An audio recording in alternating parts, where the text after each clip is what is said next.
Salut les gars, j'espère que vous allez tous bien. Aujourd'hui, le Paris Saint-Germain emporte 4 buts à 2 face à Manchester City dans un match rocambolesque. En fait, ils l'ont fait. Ils l'ont aussi fait comme le grand FC Barcelone. Aujourd'hui, on a assisté à une remontada du Paris Saint-Germain qui déjà était mené 2 buts à 0 et ils ont fait une remontada à la Barcelone. Et bon, il est très important de rappeler, c'est important de rappeler qu'en fait, le score du match reflétait la dynamique du match. Déjà, on a Manchester City qui est fini parce qu'en fait, ce sont les tintamarres. City, ce ne sont que les tintamarres, donc les petits feignants ces derniers temps-ci. Beaucoup de personnes vont dire que non, le PSG a tapé le grand City de Pep Guardiola.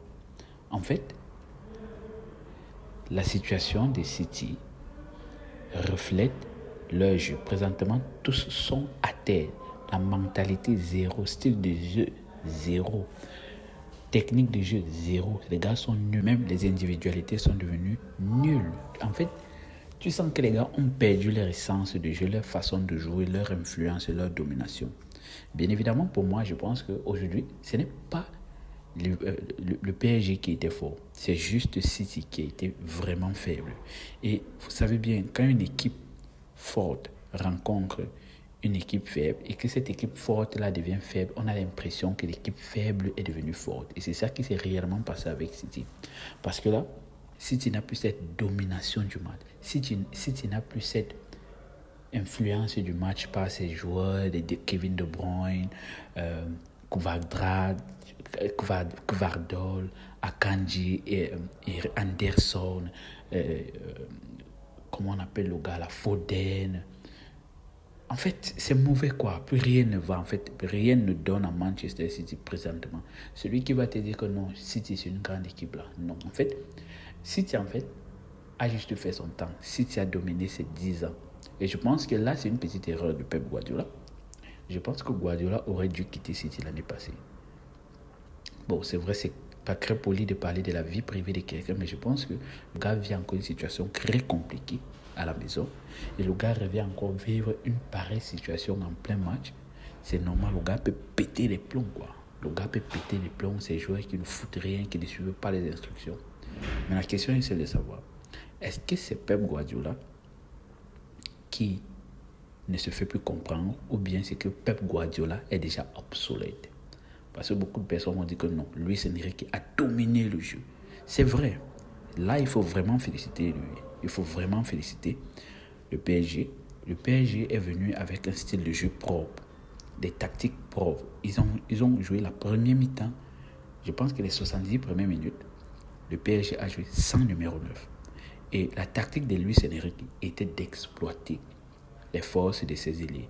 Barcola d'un côté, et d'exploiter la force de Doué de l'autre côté. Donc du coup, ça rendait encore, ça permettait vraiment au PSG d'avoir des possibilités de jeu avec des transitions, avec des tactiques de jeu, avec des, des- avec un jeu bien structuré en fait. Et cela a vraiment marché. Donc les latéraux de City, comme déjà ils sont nuls, ils sont faibles, et ce sont les feignants, les tentamans, cela a permis au PSG de bien exprimer son jeu. Ça a permis à la Cola, à Barcola, de bien exprimer son jeu. Ça a permis à Doué de bien exprimer son jeu. Donc du coup, c'est normal en fait. La victoire, elle est méritée, bien que, en fait ici, City était nul quoi. City était faible. Donc quand le fort devient faible, même le faible devient fort. Et c'est ce qui se passe avec, c'est ce qui s'est passé avec le PSG face à Manchester City. Alors là, il faut parler des top performances de chaque joueur. Je pense que Donnarumma a joué un très beau match. Il a eu à faire des arrêts vraiment décisifs et qui auraient pu changer la dynamique du match depuis la première mi-temps et ainsi qu'à la deuxième mi-temps. C'est vrai que dans le fond du jeu, c'est vrai que dans le fond du jeu, City il n'y avait pas de City en fait. Il n'y avait pas de City tant défensivement qu'offensivement. Alors, Pacho, chapeau à toi, tu as neutralisé Erling Haaland. Erling Haaland était flou. C'est vrai, il a marqué un but, mais il était flou tout le long du match. C'était très compliqué pour lui.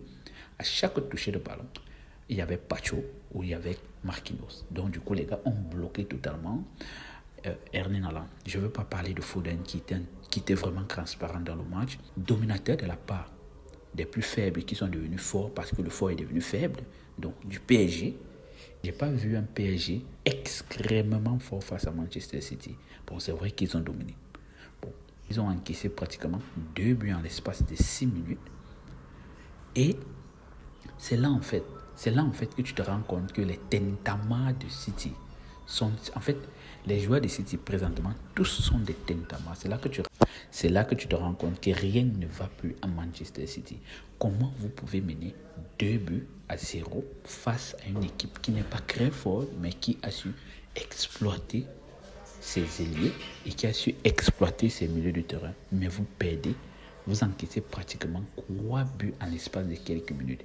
Bon, c'est vrai, les changements ou bien la mentalité qu'a eu à manifester les gars du PSG, en fait, j'ai quand même apprécié ça parce qu'ils ont montré qu'ils étaient à la hauteur de ce qu'ils cherchaient. Ils se sont rendus compte qu'en fait, c'est possible de bastonner Manchester City. João Neves, le petit, il est fort. C'est vrai qu'il n'est pas encore très très fort, mais il a mérité son trophée d'homme du match aujourd'hui. Il a très bien joué.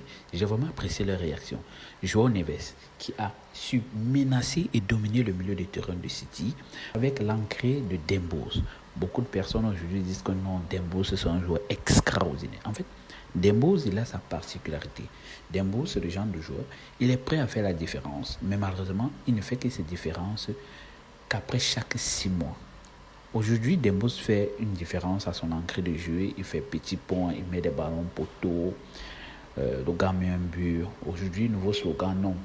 Dembouz, c'est un joueur extra, c'est un crack. En fait, Dembouz, c'est ce genre de joueur-là. Joueur technique, capable de jouer des 2 pieds. Mais quand il faut être précis, il est précis. 2 fois, il n'est pas précis. Mais malheureusement, il est précis qu'après chaque 6 mois. João Neves, top performance. Ramos, belle entrée. Il l'ancre et prouve que il est un vrai numéro 9. Mais je comprends que Pep Guardiola vit des moments très difficiles. Il ne peut pas aller bien avec des tentamars comme ça au terrain, en fait. À la maison, ça ne va pas. Sur le terrain, ça ne va pas. Tu vas t'en sortir comment?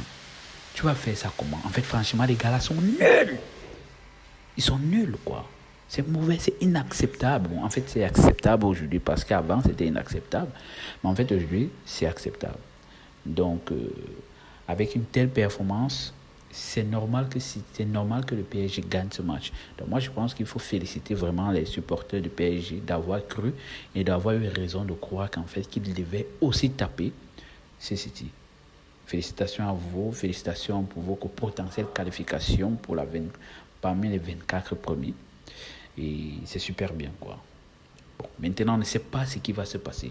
On ne sait pas ce qui va se passer pour Manchester City parce que là, il peut arriver qu'il ne se qualifie pas. Et c'est vrai, certaines personnes vont dire que non, c'est scandaleux que City ne se qualifie pas. Bon, en fait, c'est scandaleux que le City de Pep Guardiola ne se qualifie pas. Les Saint-Amand sont nuls, ça ne va pas. Franchement, je suis désolé, mais techniquement parlant, Manchester City était nul. Et le paradoxe, c'est que le PSG a joué sans numéro 9. Donc, c'est ça le paradoxe du match, en fait. C'est avec des élites techniques, mais sans numéro 9. Donc, on va pas respirer toute cette semaine avec le grand PSG, le potentiel favori pour la Champions League. C'est cette année qu'on va gagner. Vous rêvez encore alors que vous n'êtes que 15e.